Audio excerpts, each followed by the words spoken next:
Good morning, everybody. What's going on? What's happening? This is your man Dre Mac coming with another episode of the Dre Mac Show. Today we're gonna be talking about episode 7. I know it says episode 6, and I'm just now checking that I accidentally put episode 6 instead of episode 7, but I'm gonna go over episode 7 of The Mandalorian. And this was a very exciting episode. It actually brings a lot of theories that I was talking about on Chillmonger's channel. So a lot of things that was going on in this episode I want to kind of break down and just talk about, man. Talk about with you guys and everything. But you already know how we do it around here. The real question is, Are you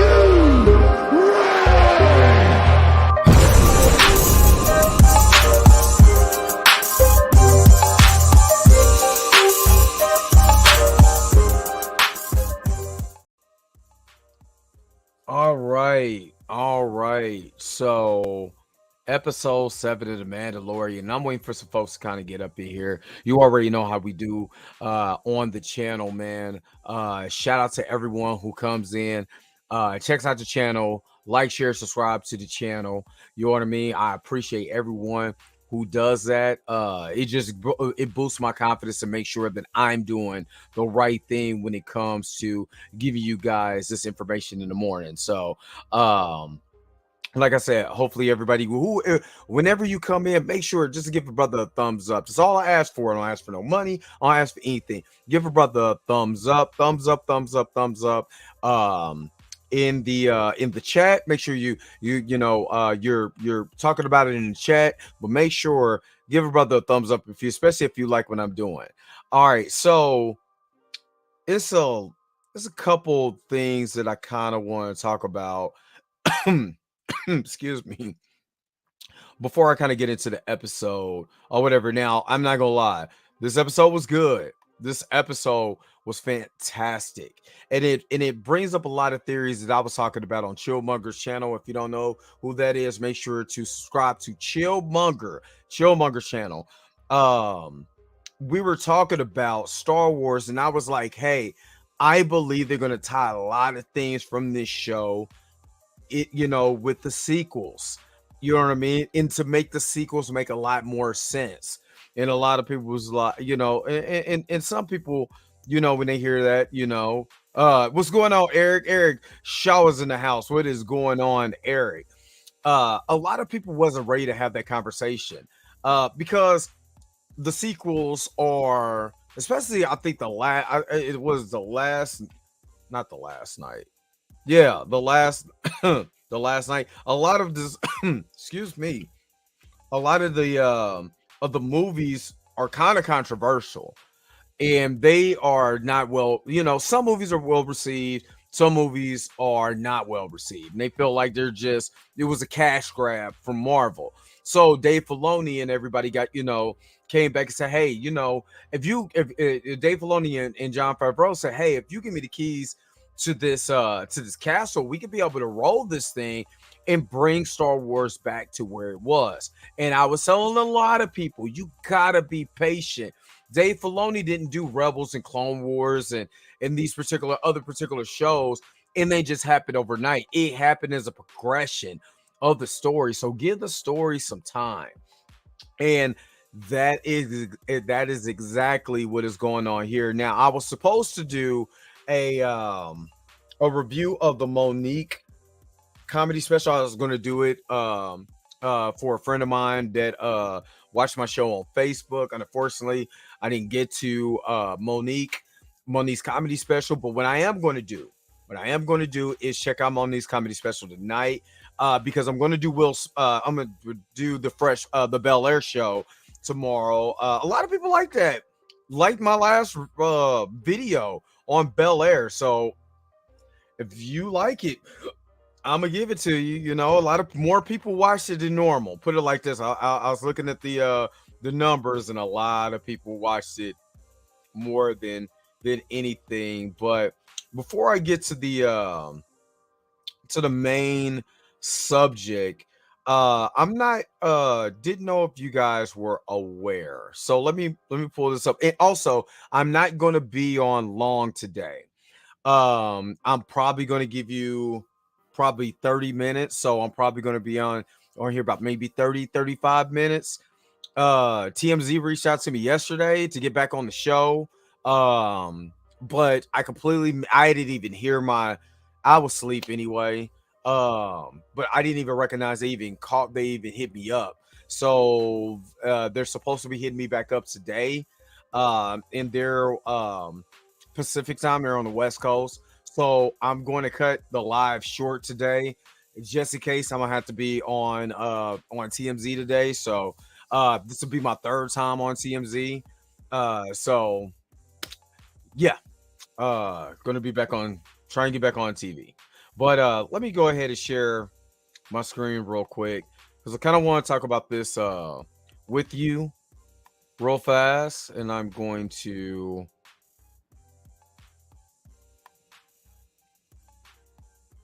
I didn't say I want that. Yeah, there we go. All right, so it says Marvel's Blade cast Maya Goth in mystery role. Now, the last of we heard of the Blade movie, that it was literally in developmental hell.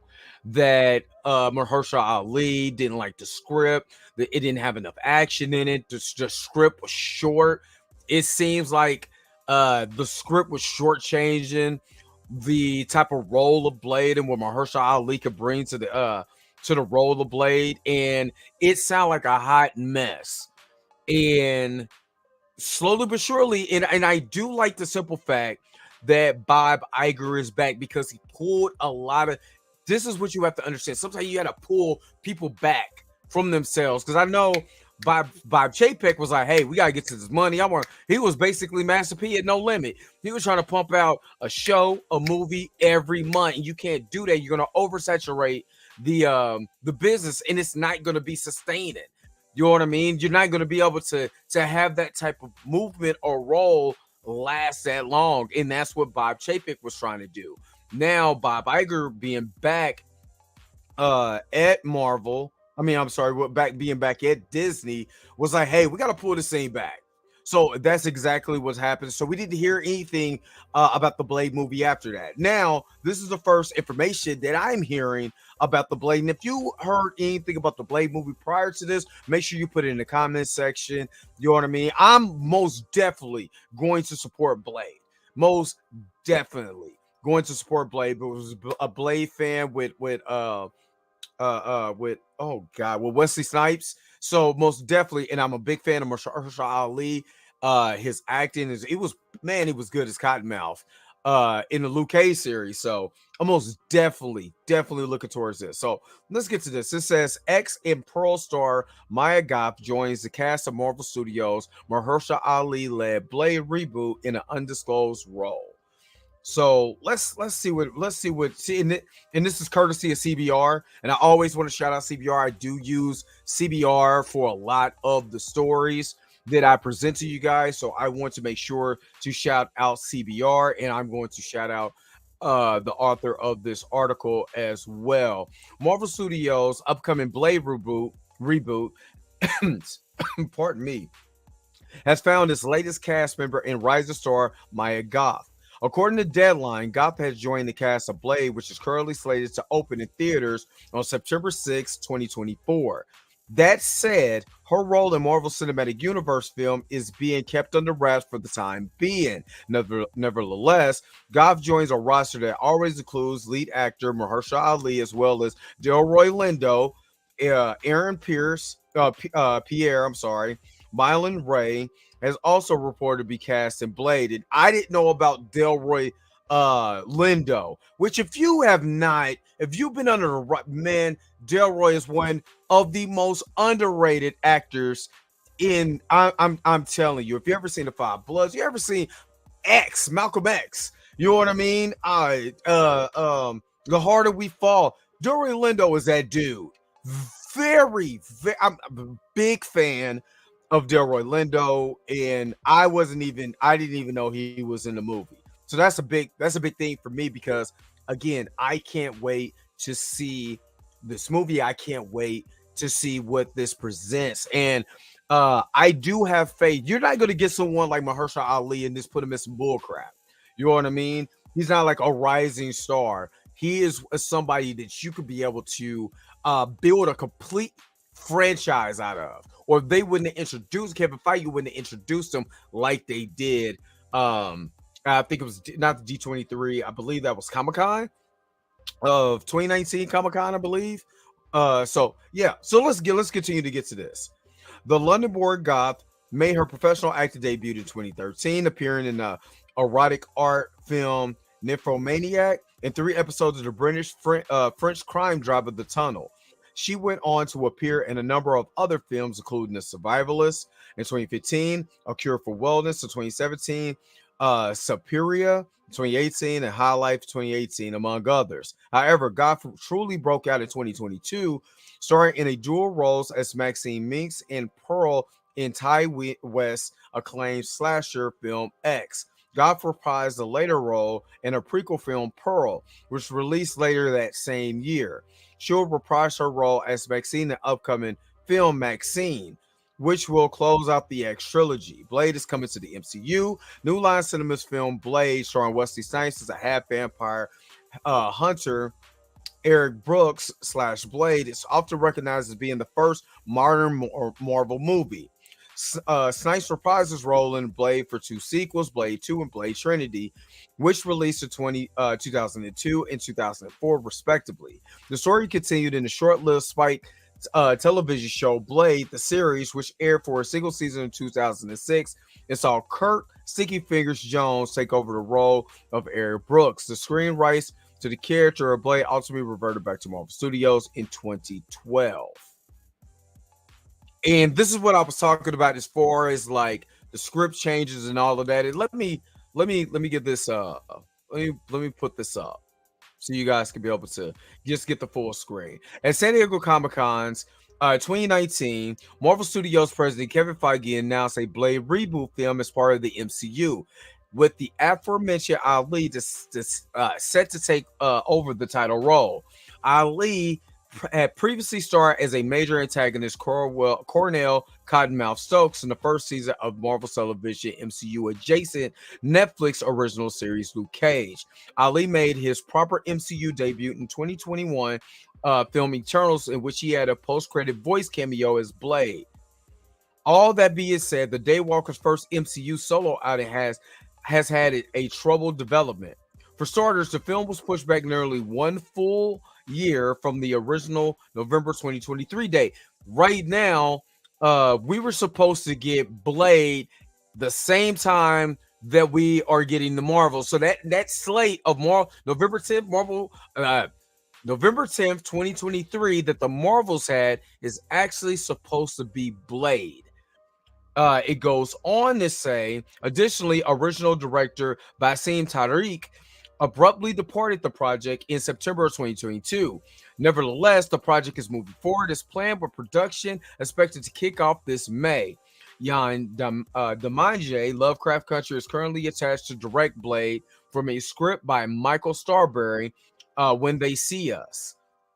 It seems like they're pulling out some pretty good things. Blade Deadpool 3 is expected to close out the MCU's Phase 5. Marvel Studios is scheduled to open up in theaters September 6, 2024. That's courtesy of Deadline. So let me go ahead and remove this. Shout out to Mika G is in the house. What's going on, Mika G, from Popcorn in Your Beard and Blues House? Good morning to you. And hopefully you are having a great and wonderful morning. And shout out again to Popcorn in Your Beard and Blues House for all the love and support that they have. Make sure you guys, I'm gonna tell you this. Go and watch Blues House live last night. Go to Blues House. That's BLU apostrophe S House. Go there for last night. Oh my God, they dropped the T-bomb on us last night. I don't think none of y'all ready for it. So make sure you go ahead and you're checking out Blues House. Check out that live from last night. I'm telling you, D'Amica drops a bomb I'm telling you, I wasn't even ready for it. So make sure you guys are checking it out. So again, good morning to you, and hopefully you're having a blessed and wonderful morning. And shout out to your crew and everybody on what they do.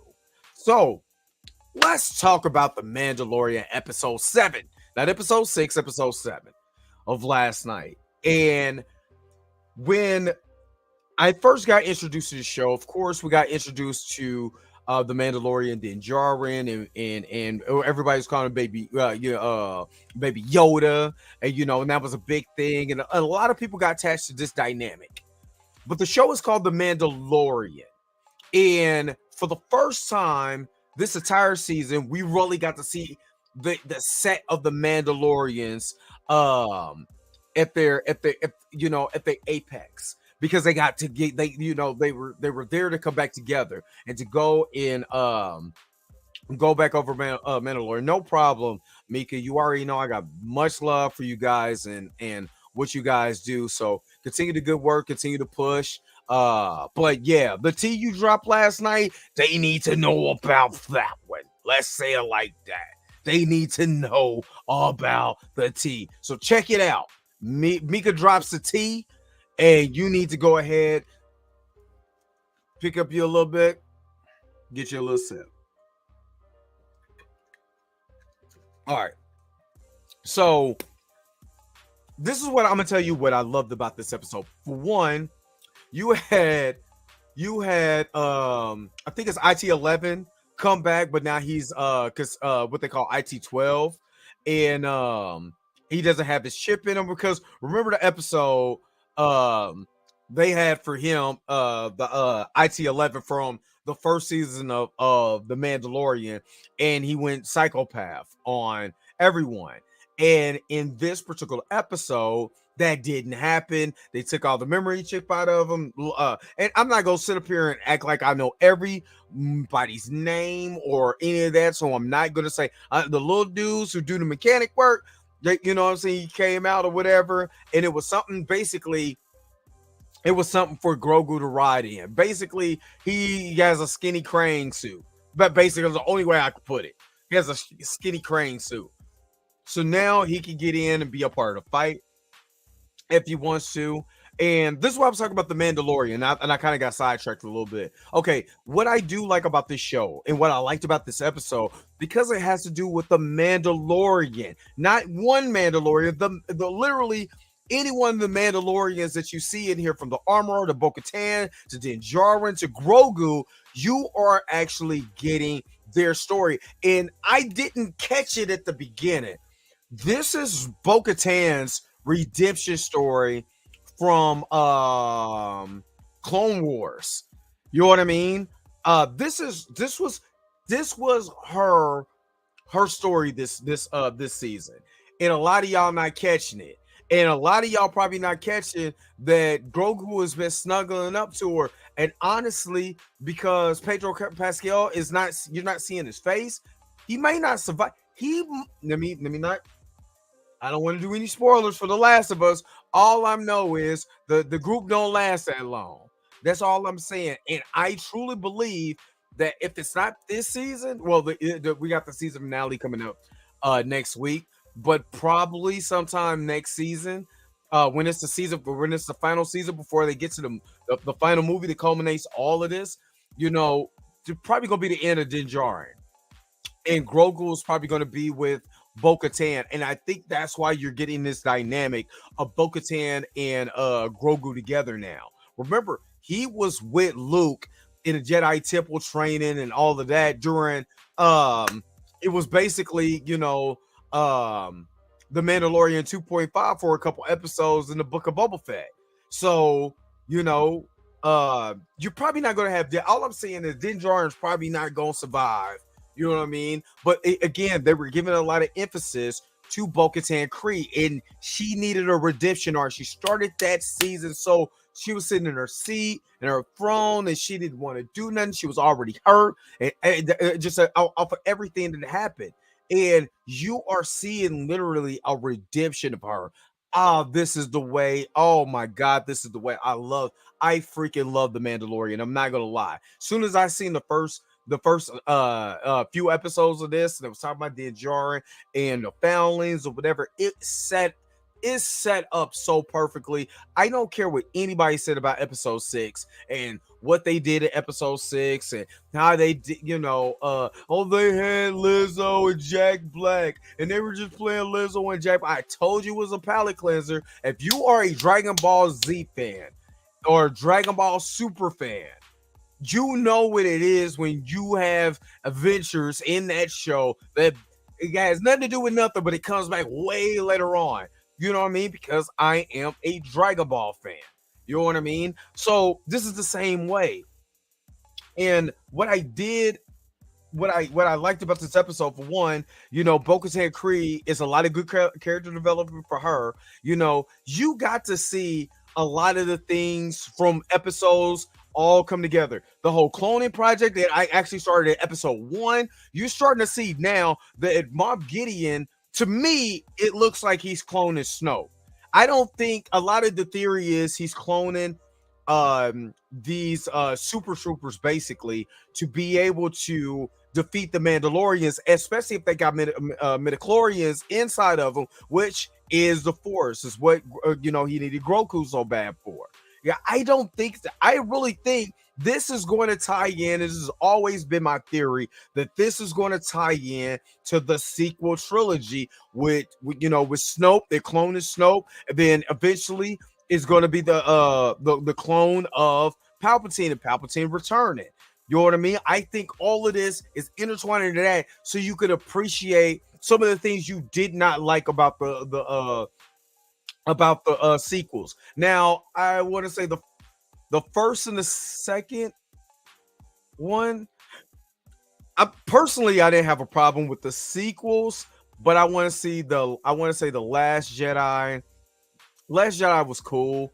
I want to say the first and the second one is where I was excited. The third one, not as much, but especially the first one. There were so much other things that they could have done with particular characters, Finn being one of them. And I'm really mad that the way that they treated him, and especially with where his character could have grown, and he's not back. And I it really kind of bothers me. I'm not even gonna lie.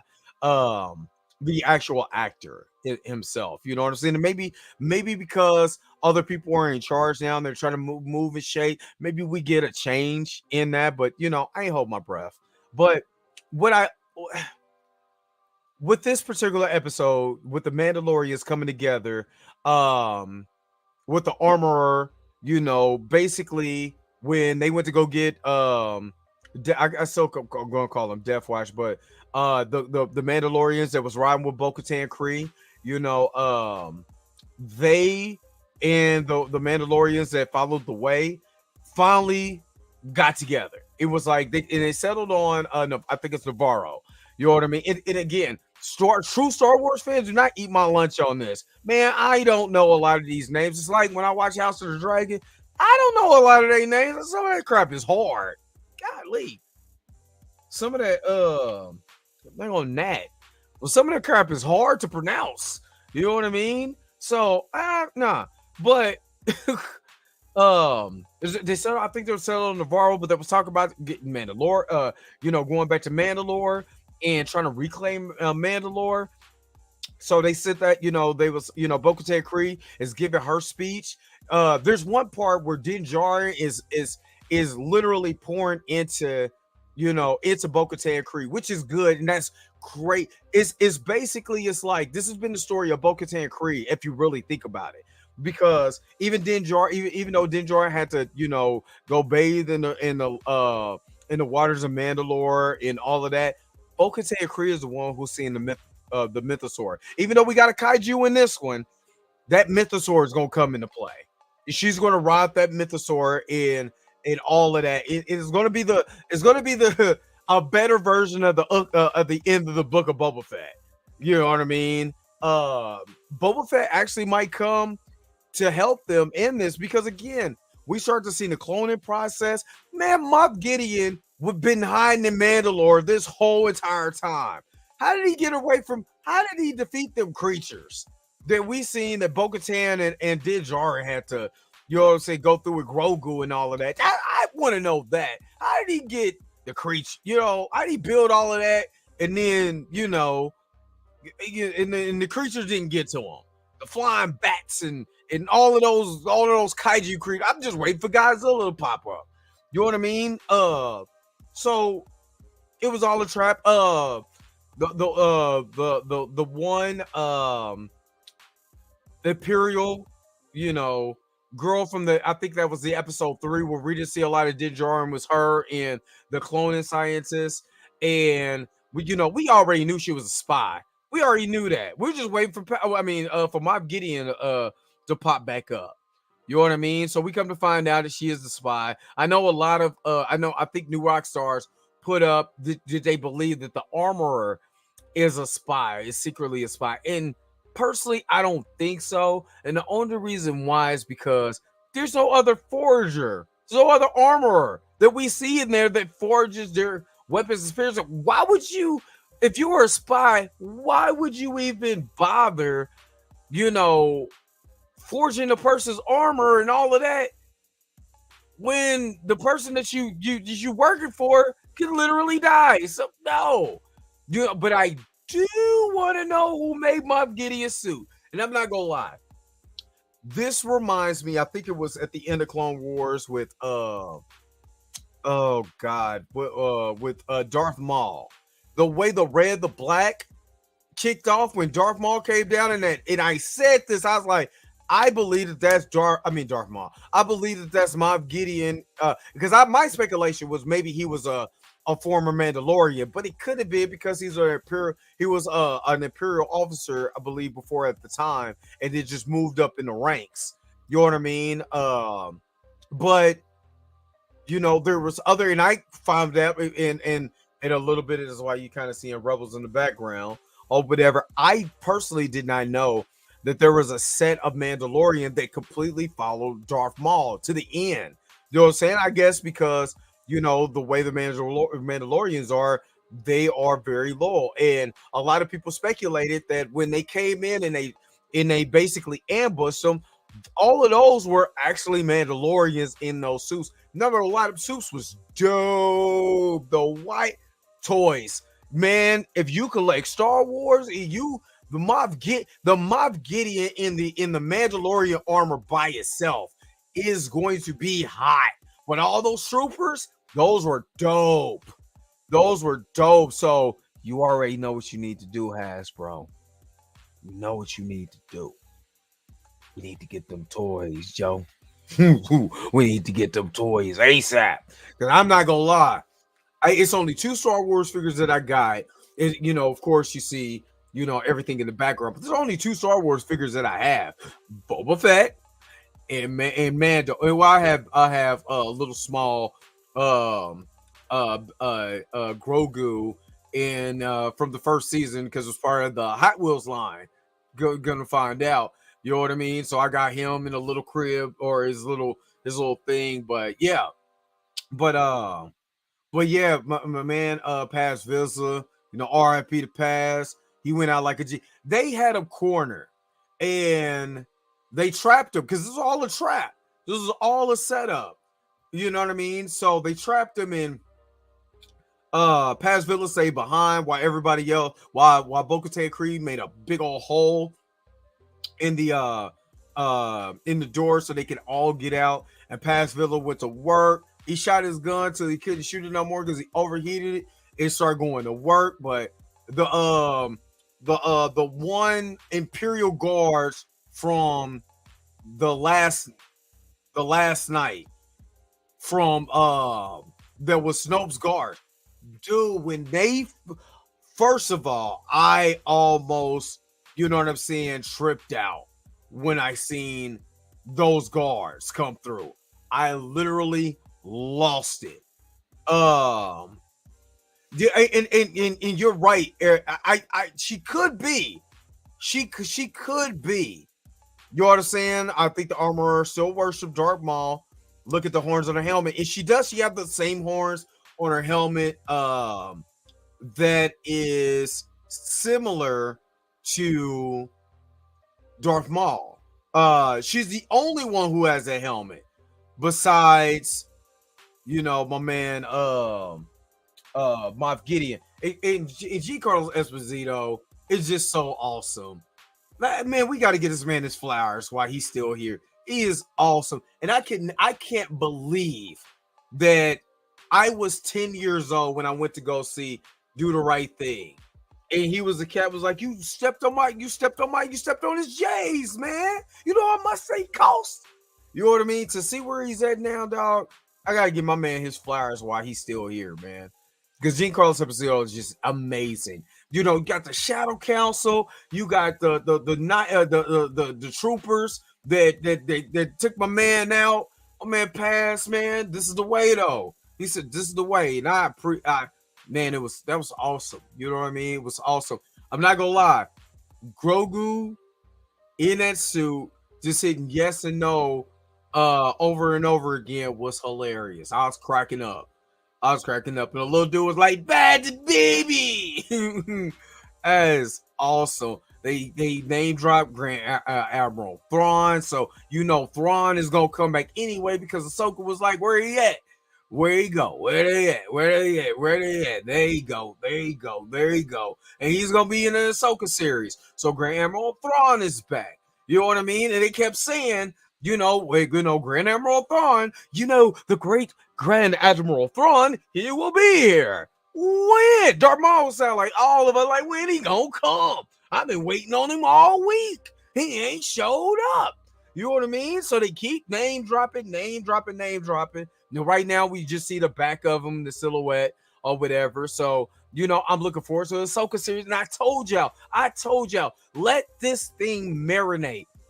Let it culminate to something. This is good storytelling. You know what I mean? This is perfect storytelling. Darth Maul with Beskar armor. You know what I mean? Oh man, come on, man. I don't, what and again, this was Star Wars being Star Wars, and a lot of people gonna like it because a lot of the action, the tone of it, was a little bit different. The tone was a little silly in the last episode, with Jack Black and Lizzo, but technically, I was expecting that. I'm not even gonna lie, because you're not gonna cast Jack Black and Lizzo, and they're not being just. I don't know about Lizzo, but Jack Black and he ain't a little bit silly. That would have hurt my feelings. I'm not gonna lie, it would have hurt my feelings. But I really dug this episode. I really, really want you to check it out.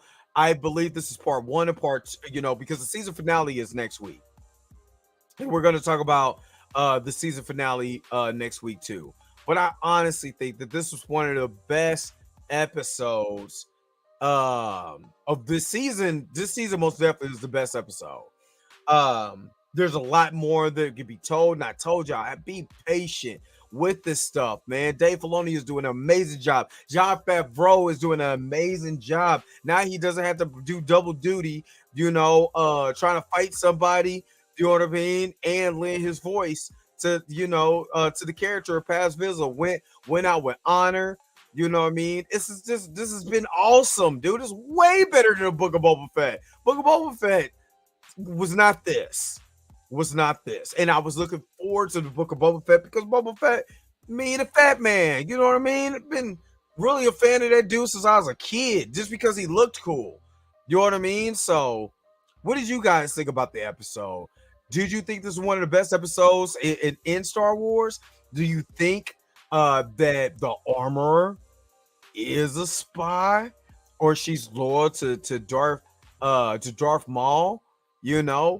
Give me your comments. Make sure to like, share, subscribe. Make sure to hit the bell notification so you never miss one of my episodes. And make sure you put it in the comment section.